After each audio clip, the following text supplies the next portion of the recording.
고린도전서 14장 1절에서 12절까지 교독하겠습니다. 14장 1절에 사랑을 따라 구하라. 신령한 것을 사모하되 특별히 예언을 하려고 하라. 방언을 말하는 자는 사람에게 하지 아니하고 하나님께 하나니 이는 알아듣는 자가 없고 그 영으로 비밀을 말함이니라. 그러나 예언하는 자는 사람에게 말하여 덕을 세우며 권면하며 안위하는 것이요. 방언을 말하는 자는 자기의 덕을 세우고 예언하는 자는 교회의 덕을 세우나니 나는 너희가 다 방언을 말하기를 원하나 특별히 예언하기를 원하노라.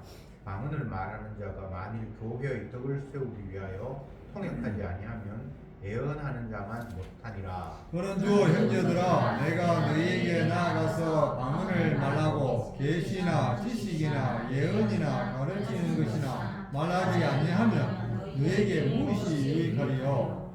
혹 전하 금고와 같이 생명 없는 것이 소리를 낼 때에 그 음의 분별을 내지 아니하면 저 부는 것인지 금 못하는 것인지 어찌 알게 되리요? 만일 나팔이 분명치 못한 소리를 내면 누가 전쟁을 예비하리요? 이와 같이 너희도 혀로서 알아듣기 쉬운 말을 하리 아니하면 그 말하는 것을 어찌 알리요?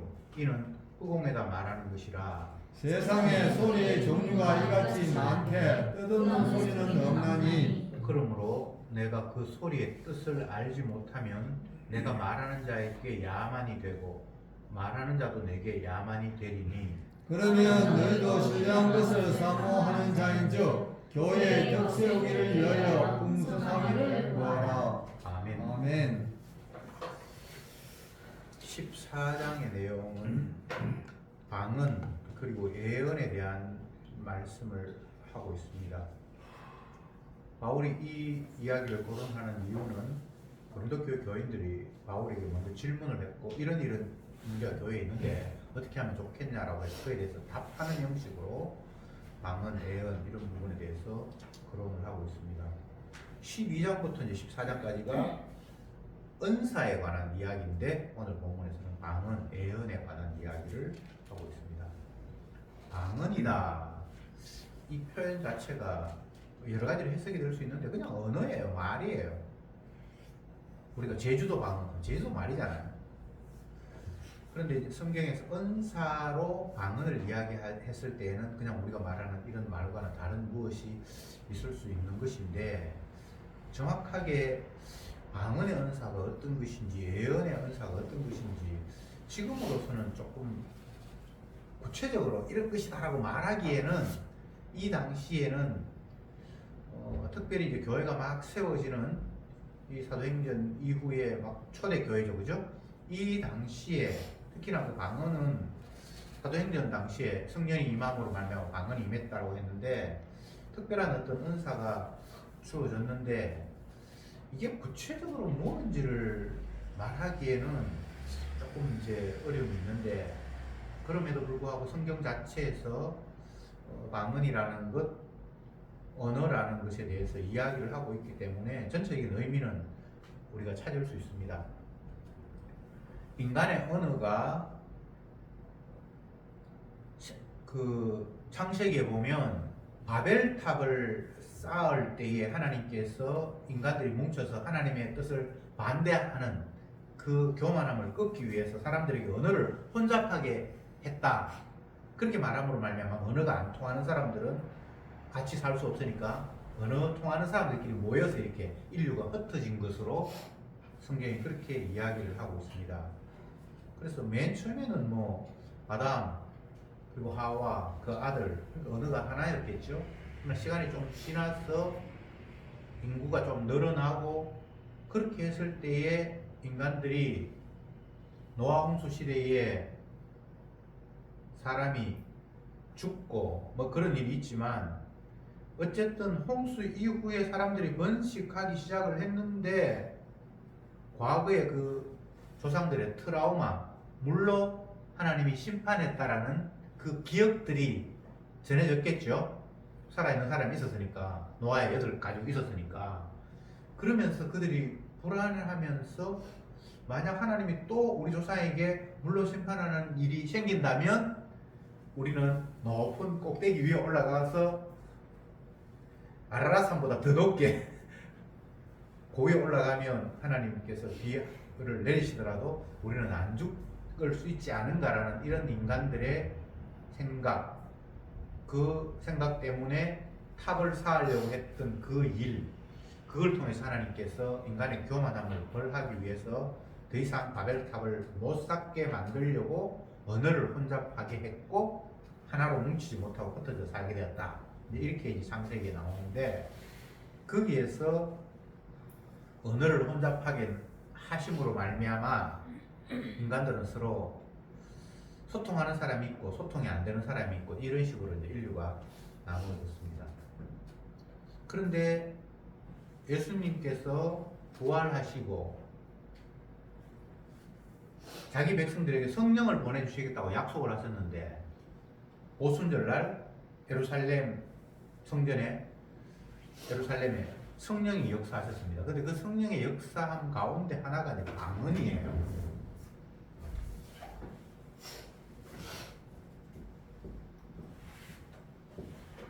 신약 시대에 보면 방언에 두 종류가 있는데, 그냥 못 알아듣는 외국어, 그 다음에 천상의 언어. 외국어는 그냥 땅에서 통용되는 언어였고요. 사도행전에서 오순절날 성령이 임했는데 어떤 일이 벌어지는가 하면, 사도들은 그 가나안 땅 히브리 말을 했겠죠. 자기 말을 했겠죠. 베드로나 이런 사람이 설교를 할 때는 자기 말을 했겠죠.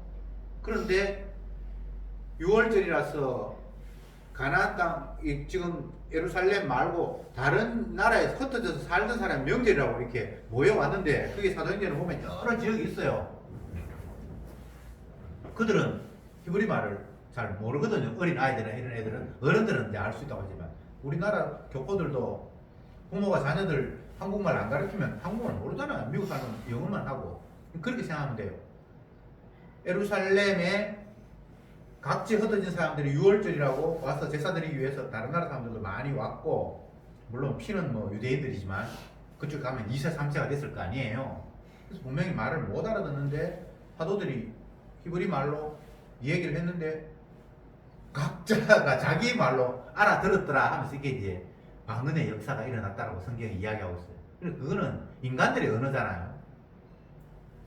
그러니까 하나님께서 바벨탑 사건 이후에 언어를 혼잡하게 하셨는데, 신약 시대에 성령이 역사하심으로 하면 언어가 지금 하나가 되는 그런 이상한 일이 발생한 거예요.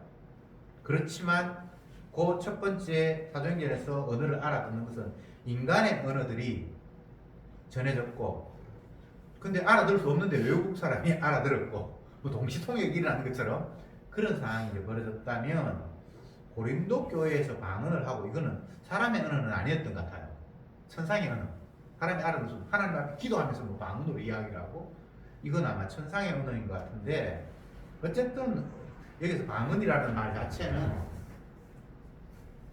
뭐 외국어 천상의 언어가 됐든 어떻든 방언은 언어는 언어인데,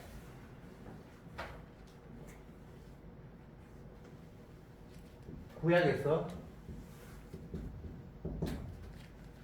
언어 분리, 근데 신약에 넘어오면 물론 이 성령 이후에, 오순절 이후에 언어가 통합되는, 못 알아들어야 되는데 알아듣는 이런 사태가 만들어진 거예요. 크다란 의미에서 이렇게 보면 됩니다. 언어를 분리했는데, 못 알아듣도록 했는데 하나님께서 어느 시점에 성령께서 역사하셔서 다 알아듣게 하셨다. 뭔가 새로운 하나님의 나라가 이제 시작이 된 그런 어떤 상징적인 의미로 방언이라는 것들을 주님께서 허락하셨습니다. 그 외에 뭐 방언을 해석하자면 여러 의미를 해석할 수 있는데, 이런 의미가 제일 큰 것 같아요. 하나님의 지혜는 사람이 알 수 없고, 하나님의 지혜, 성령을 받은 사람들은 하나님의 관점에서, 주님의 관점에서 뭔가를 말을 하는데 듣는 사람은 무슨 말인지 못 알아듣는, 그 이게 지금 같은 말을 해가 알아들을 수 있어야 되는데 내용이 신비하기 때문에 방언이 되버려요. 무슨 말인지 아시겠습니까? 이 두 가지가 다 있는 거예요. 전혀 알아들을 수 없는 말인데 알아듣는 그 경우가 생기고, 자기 말을 하고 있는데 말하는 사람과 듣는 사람이 전혀 이해하지 못하는, 그렇게 해서 남의 말 같은 그런 상황이 있고, 이 두 가지 다 방언이라는 단어 속에 함축되어 있는 의미입니다. 오늘날도 굳이 말하자면 뭐 방언의 은사를 받았다 안 받았다 그렇게 말할 수는 없지만, 성도가 주의 진리를 말하는데 성도 아닌 사람들 지금 무슨 말을 하는지 못 알아듣는 거예요. 그냥 한국말 알아듣는 단어를 얘기를 했는데 하늘나라를 표현하고 성경을 이야기를 하니까 전혀 못 알아듣는 거예요. 이건 외국어가 똑같은 거죠. 그 방언이 그런 의미가 있고, 또 전혀 알아듣지 못해야 되는데 알아들어서 통합이 되어서 소통이 되는 그런 경우가 있고, 방언이라는 의미가 그런 의미를 담고 있습니다. 그런데 고린도 교회에서 뭐 아직까지는 초대 교회니까 특별한 은사들이 나타났는데, 예언의 은사가 나타나기도 하고 방언의 은사가 나타나기도 하고 하는데, 여기에서 아마 이 고린도 교회 교인들이 방언의 은사를 받았는데 그 사람들이 교만하고 아마 내가 은사를 받았다고 큰소리 치면서 떨고 그렇게 했던 모양이죠. 그러니까 사도 바울에게 이게 과연 어떻게 해야 됩니까? 이게 교회에서 허용해야 됩니까? 이런 문제를 사도에게 질문했을 때 오늘 본문에서 대답하기를 14장 1절에 사랑을 따라 구하라, 신령한 것을 사모하되 특별히 예언을 하려고 하라, 이렇게 이야기합니다. 방언보다는 예언을 조금 더 나은 것으로, 방언은 개인적으로는 뭐 유익이 있을지 모르지만 그게 전해졌을 때 상대가 못 알아들으면 별 의미가 없다. 반드시 통역을 하면 그 의미가 있지만 혼자 알지도 못하는 걸, 남들이 알지도 못하는 혼자 중얼거려 봐야 그 교회에서 되게 안 된다. 차라리 예언을 하도록 하라. 예언은 누구나 다 알아듣기 때문에 그게 그리스도의 그 덕을 세우고 교회에 유익하다. 방언도 그렇고 예언도 그렇고 어쨌든 도대체 이게 구체적으로 어떤 은사인지는 오늘날 이 시대에 나는 뭔가 좀 불분명하다는 건 틀림이 없어요. 그러나 그 내용은 다 주님의 말씀이죠. 방언으로 이야기해도 그 주님의 말씀이고 복음이고, 예언의 내용도 복음일 거예요. 그러나 어떤 형식으로 예언이 전파되었는지, 방언이 터졌는지 그 부분에 대해서는 진짜 여러 가지 말이 많습니다만 어쨌든 불분명한 건 확실하다. 그런데 왜 바울이 방언을 하는 이들을 향해서 방언을 뭐 하지 말라는 말은 아닌데 교회 안에서 방언보다는 예언을 하도록 하라 해서 약간 이쪽이 조금 더 강조점이 있는 것 같은 그런 뉘앙스로 오늘 본문에서 기록하고 있습니다. 예언은 누구나 다 뭐 말을 하면 더 들을 수 있고 이해할 수 있고, 예언이라는 말 자체는 앞날에 대한 이야기잖아요. 미래에 대한 이야기가 예언이잖아요. 그러니까 뭐 성경 안에 뭐 미래를 엄청나게 많이 이야기해놨어요. 예언의 은사를 받지 않아도 주님께서 마지막 날 세상을 불로 심판한다, 주의 피로 씻은 사람은 주님 품에 안긴다, 이런 예언이 큰 거 있는데, 구체적으로 이 예언들은 그런 정도가 아니라 이미 성경을 통해서 알고 있는 장래 정도가 아니라 더 어떤 뭔가가 있었던 것 같아요. 예언이라고 했으니까. 어쨌든 그 내용은 복음이었고 주님의 약속이었고 또 성도에게 유익한 일이었기 때문에 방언보다는 예언이 더 성도에게 유익하니까 예언하도록 힘쓰라, 이런 말씀을 오늘 본문에서 하고 있습니다. 그러면 오늘날 신약시대, 지금 이제 세월이 많이 지나서 여기는 사도시대, 특별히 막 교회가 세워질 초대 교회 때 이런 특별한 은사가 세월이 많이 지나서 오늘도 또 있어야 되는가? 근데 그건 뭐 큰 의미가 없는 것 같아요. 이미 계시가 완성이 되어서 신약 성경마저도 우리가 직접 읽을 수 있는 이 시대에는 그 말씀 자체가 방언이고 예언이고 모든 것이 다 포함이 되어 있다, 이렇게 이해하시면 될 것 같습니다. 그래서 우리는 성경을 보면서 하나님 말씀을 이해하잖아요. 특별히 뭐 계시가 주어지거나 그렇게 하지 않아도. 그래서 초대교회의 특별한 교회를 세우기 위한 하나님의 역사하심과 그 이후에 어떤 나타나는 교회의 양상은 다를 수 있다. 그렇게 일단 정리를 하시고요. 그래서 바울은 이런 이야기를 합니다. 나는 여러 방언을 하는데 그거 하나님께 감사한다. 그렇지만 통역을 하지 않고 교회 안에서 방언이 시행이 되면 지 혼자 뭐 하나님 변화 은사 받다고 잘난 체 하는 것밖에 안 되니까 반드시 통역하는 사람이 있을 때만 방언을 하고, 그렇지 않을 때는 그냥 잠잠해라. 기도할 때 하나님 방언을 하는 거 그건 괜찮다. 그렇지만 교회가 모였을 때는 통역하지 않는다면 방언은 안 하는 게 유익하다. 교회는 계속해서 그리스도의 주 되심을 드러내고 찬양하기 위해서 모여 있는데, 한 개인이 나 괜찮지, 나 하나님으로부터 이런 사랑을 받았어, 이런 식이 되어버리면 이건 교회의 모습이 아니잖아요. 분명히 하나님께서 은사를 주셨는데 그게 지 개인의 자랑거리가 되거나 이런 식으로 이용이 되어버렸을 때 그것은 교회의 공동체, 예수 그리스도의 주 되심을 드러내는 한 몸된 모습은 아니다라는 차원에서 바울이 이런 이야기를 하고 있습니다. 그러면 이제 우리가 여기서 단순히 생각하면 좀 모순이 있어요. 은사를 하나님 주셨는데 그 은사가 발휘되고 있는데 교회에 유익이 없다. 이게 좀 웃기잖아요. 근데 실제적으로 이런 일이 일어나는 거예요. 오늘 교회를 생각해 봅시다. 주님께서 성도들에게 각자의 은사를 주셨어요.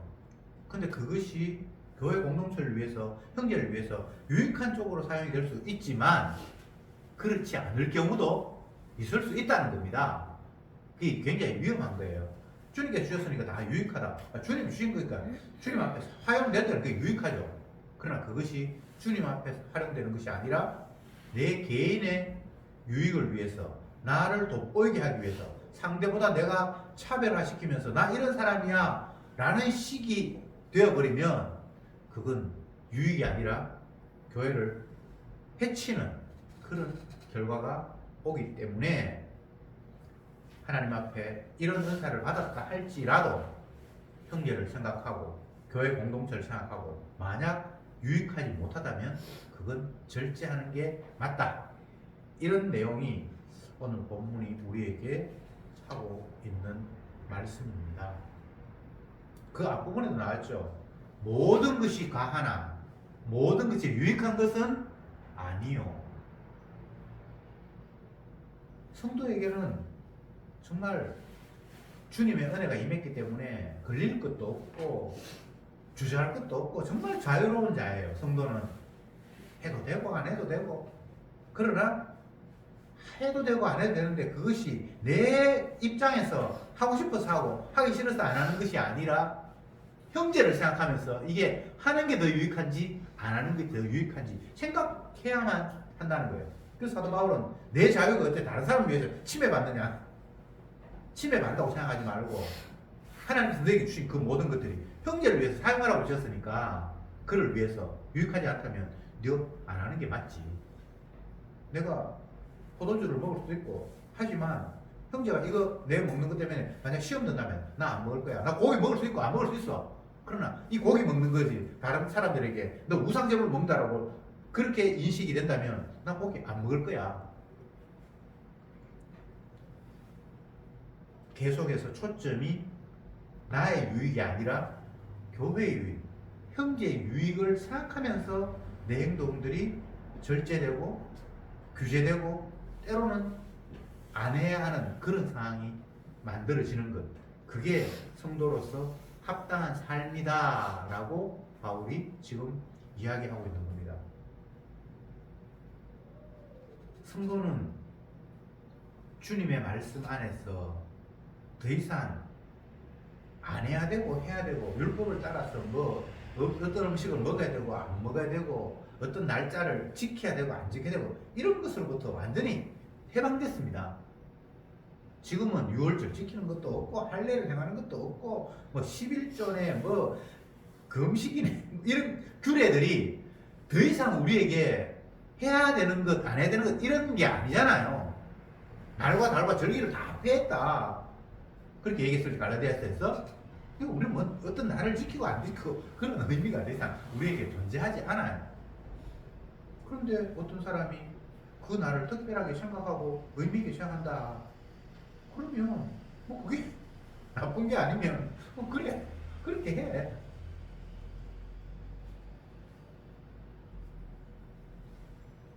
성도는 나 개인을 위해서 존재하는 자가 아니라 주님의 지체로서 몸을 보여주는 기능, 사명을 가진 자입니다. 그래서 나는 내가 아니에요. 주님의 것이에요.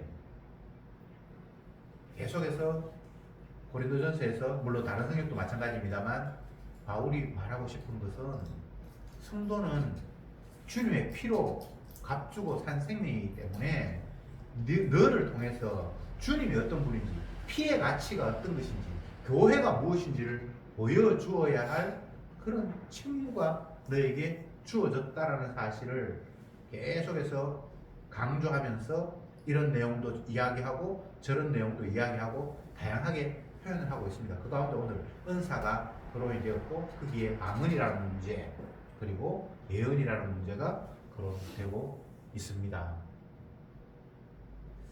오늘날 어떤 사람들이 야 사도행전에서 보니까 방언의 은사를 받아서 뭘 방언을 한다고 하는데 방언으로 기도하면 뭐 길게 기도할 수 있다고 하는데 하나님과 둘이 소통하는 그런 언어가 있다고 하는데 나도 그 은혜를 받았으면 좋겠습니다. 그렇게 해서 밤에 철야기도 하고 산에 가서 기도원에 가서 막 방언 달라고 기도하고 하는데 그거 다 욕심이잖아요. 왜 그런 걸 받아야 되죠? 지소 보이려고. 나 신앙생활 너희보다는 수준이 높다고. 너 방언할 줄 알아? 나 방언해. 이런 거잖아요. 제가 기억하기에는 제가 고등학교 다닐 때 그런 한국의 기도원 풍토 방언 받는다고 막 하고 하는 그런 게 진짜 유행했던 그런 시대가 있었던 것 같아요. 저도 막 가서 방언 달라고 막 기도했는데 이게 방언인가 싶다가도 이 방언은 아닐 거야. 말을 빨리 하다 보면 혀가 막 꼬이고 이상한 말이 막 나오거든요. 그래서 제가 그 방언인 것처럼 그렇게 생각하다가 이거는 아닌 것 같은데 그렇게 의심하고 했던 그런 기억이 납니다. 신약시대에 오늘날 이미 초대교회가 성성되고 계시록까지 하나님께서 우리에게 계시의 말씀이 확정된 이 시대에 굳이 방언, 뭐 예언 이런 걸 달라고 기도할 이유는 없는 것 같아요. 성도는 이미 주님의 진리를 알고 또 하나님의 뜻을 이 기록된 계시를 통해서 우리에게 전달할 수 있는 상황이 되기 때문에 초대교회는 성경이 없었어요. 그냥 편지가 뭐 조금씩 왔다 갔다 했고 그럴 때는 특별히 그들에게 예언이나 방언이나 이런 어떤 독특한 모습을 통해서 주님의 주되심을 드러내고 복음을 전파하기 위해서 주님께서 이런 어떤 것들을 활용하셨기 때문에 이런 일이 일어났지. 계시가 확정된 이 상황에서는 굳이 이런 걸 우리가 구할 필요는 없다라는 말씀 드리고요. 제가 지금 이런 이야기 하는 게 중요한 게 있습니다. 포인트를 놓치면 안 돼요. 방언은 이제 은사인데 은사는 그리스도의 몸을 세우는 이걸 위해서 필요한 거예요. 교회됨을 위해서 은사가 필요한 거예요.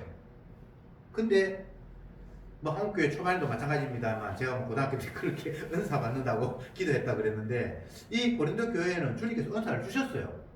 방언이든 뭐 예언이든 복음을 전하라고. 그렇죠. 몸된 교회가 온전히 쓰게 하라고.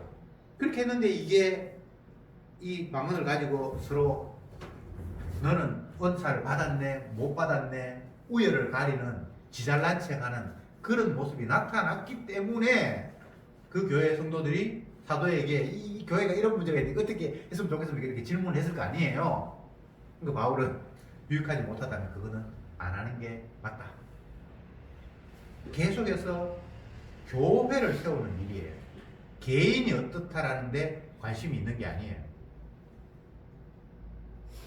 성도는 지 개인을 세울 수 없는 존재잖아요. 나의 나 된 것은 주님의 은혜다. 나는 내 것이 없다. 그냥 주님의 지체다.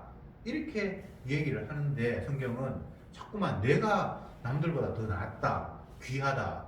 나 좀 알아다오. 이런 식이 되어버리면 그렇죠. 몸을 세우는 것이 아니라 몸을 망치는 거예요. 부수는 거예요. 분열이 자꾸 일어나는 거예요. 교회 안에서 나는 바울파다, 나는 아볼로파다, 나는 예수파다. 그게 있을 수 없다는 거예요. 왜? 주님의 피로 세운 교회가 그냥 주님의 피만 자랑하면 되지. 내가 누구 편이다. 이건 어떻게 교회의 모습일 수 있냐. 이런 관점에서. 그래서 우리가 이 본문을 보면서 계속해서 생각해야 될 것이, 아, 나는 주님의 지체의 일부구나. 내 존재의 이유는 나의 어떻게 목적이 있음이 아니라 주님의 몸, 그리스도, 거기에 관심이 있을 수밖에 없구나. 이렇게 정리가 되는 겁니다. 신앙생활하면서 가장 혼란스러운 것 중에 하나가 나를 그리스도의 지체로 바라보지 못하고 그냥 자연인 중에 수많은 사람이 있는데 그 가운데 내가 한 사람이라고 독립적으로 나를 규정을 하기 때문에 저 사람은 저 정도 된다. 난 이것밖에 안 돼. 저 사람은 저렇게 살아가네. 나 왜 이러지?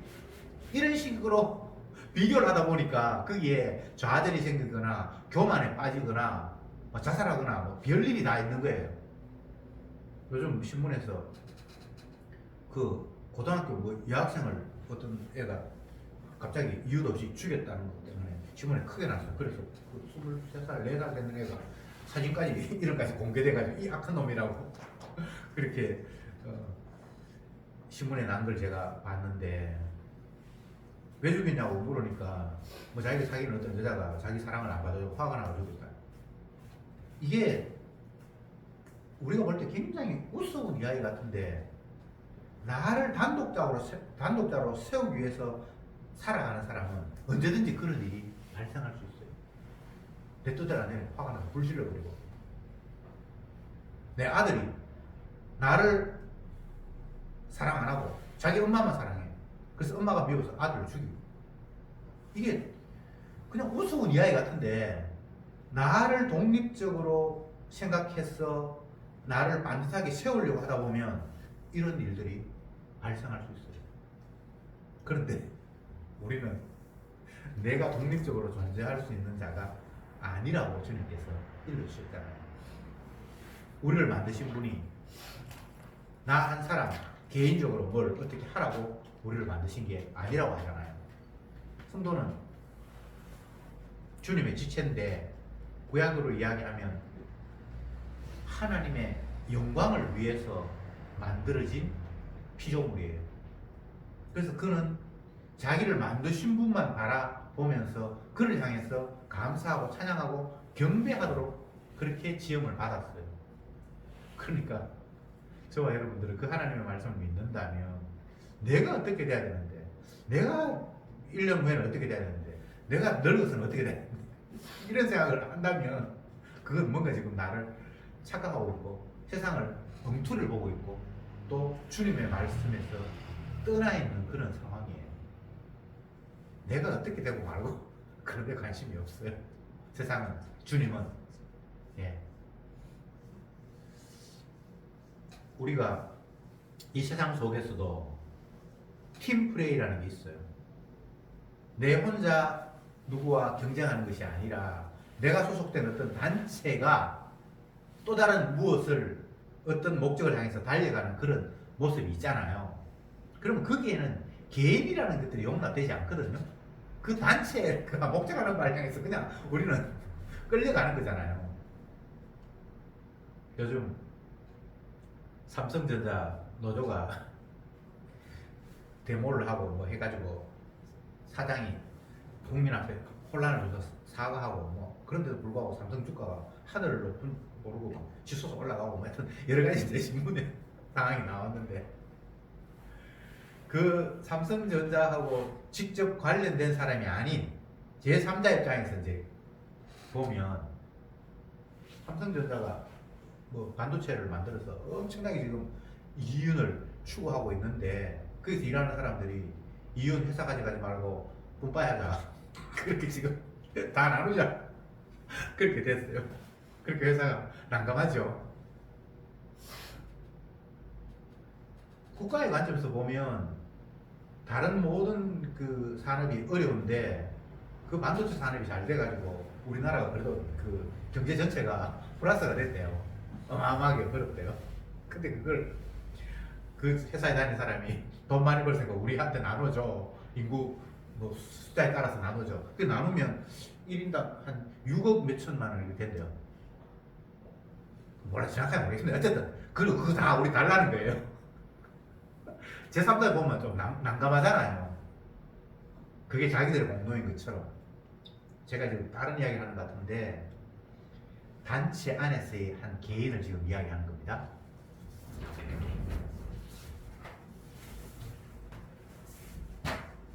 고린도 교회는 고린도전서 후서에서는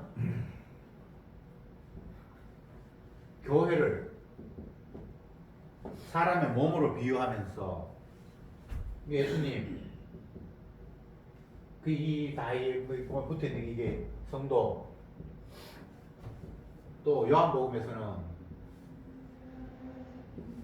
포도나무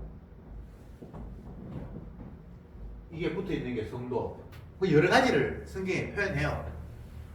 그 핵심 내용은 성도가 개별적으로 단독적으로 존재하는 자가 아니라는 이야기를 계속 하고 있는 거예요. 근데 마귀는 계속 우리에게 우리가 그리스도에게 붙어 있다, 포도나무에 붙어 있는 가지다, 이런 개념이 아니라 너 혼자 독립해서 뚝 떨어져서 단독자로 살도록 요구하고 있어요. 아담의 본성은 저와 여러분들이 뭐 아담의 우선이니까 다 나를 챙겨요. 이거 아침에 일어나면 내 챙겨요.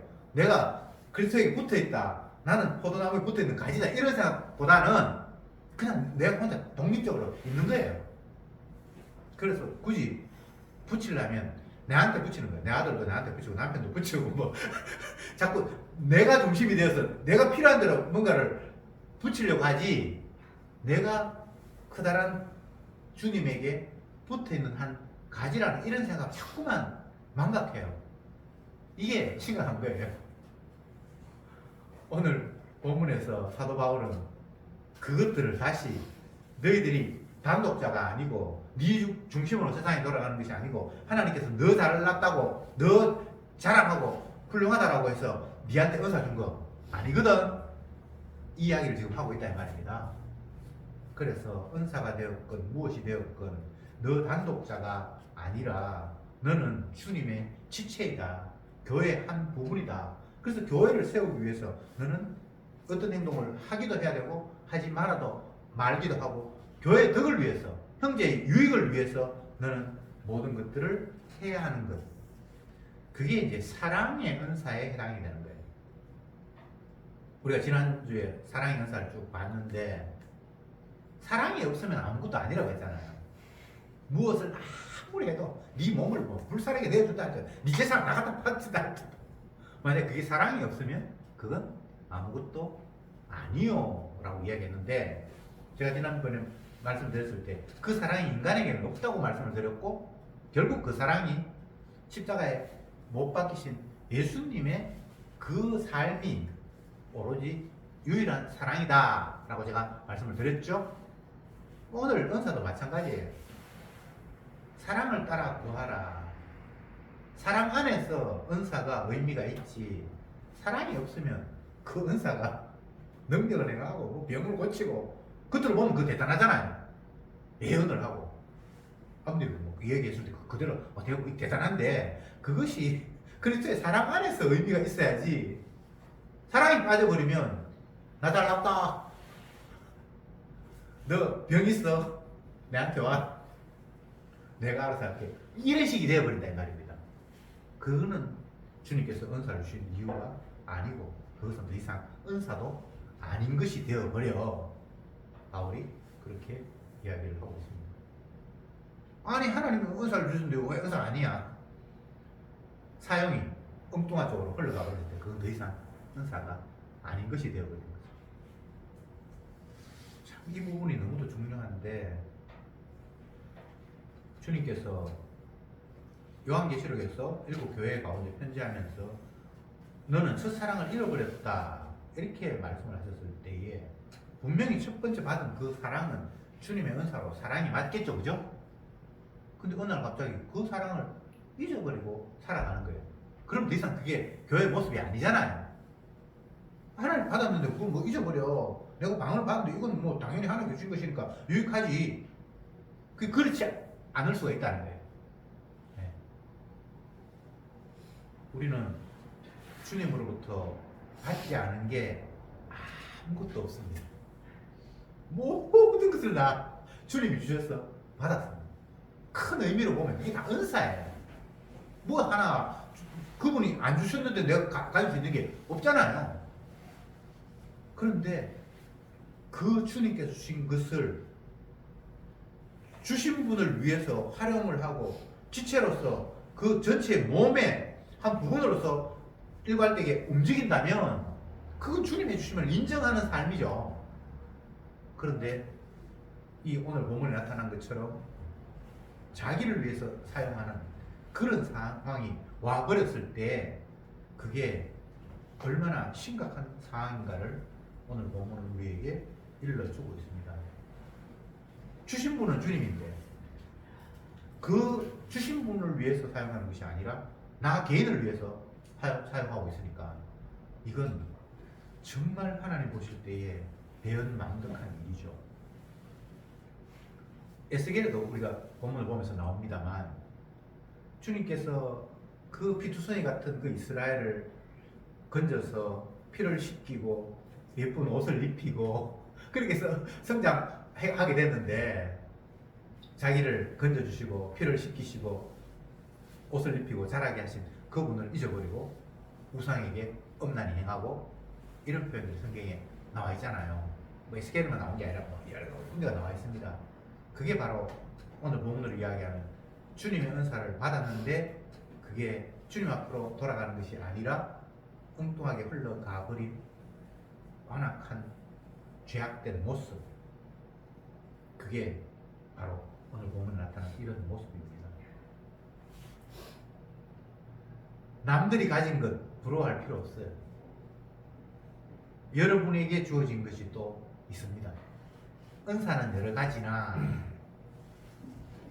그 은사를 주신 그 한 몸은 하나다라고 이야기했잖아요. 누가 더 귀하고 천하고 그런 게 없어요. 필요에 따라 주님께서 골고루 분배하신 거예요. 하나님이 12지파에게 각자에게 주신 은혜가 있어요. 레위지파만 은혜가 있는 게 아니에요. 다 있단 말이에요. 레위인 가운데도 아론의 자손이 제사 지내는 일이 있다면 또 다른 자손들은 그 제사 지내는 일을 또 서포트하고 여러 가지 역할, 기능들이 다 있어요. 에스겔을 봐도 성전 안에서 뭐 여러 가지 구도가 있잖아요. 뜰이 있고 성소가 있고 지성소가 있고 뭐 부엌들이 있고 여러 가지가 있어요. 필요하기 때문에 주님께서 세우셨는데 내가 개인이 되어버리면 나와 다른 사람을 비교하게 됩니다. 그래서 오늘 본문에 나타난 이런 엉뚱한 일들이 벌어진다는 사실을 기억하면서 절대 나는 개인이 아닙니다. 나가 아닙니다. 주님의 것, 주님의 지체.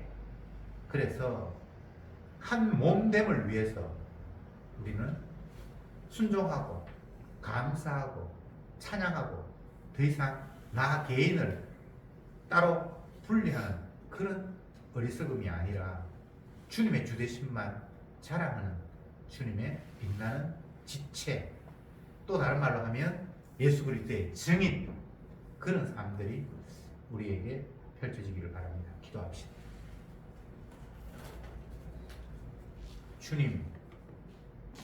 주님의 십자가 사랑 때문에 모든 것들이 주어졌는데 우리가 때로는 주님의 사랑을 전하기 위해서 받은 그것이 주님의 사랑 쪽으로 돌아가는 것이 아니라 내 사랑으로, 내 자랑으로, 내 기쁨과 내 목적을 이루기 위해서 악용되는 그런 상황들을 오늘 말씀을 통해서 생각해 보았습니다. 이것이 얼마나 완악한 마귀의 유혹입니까?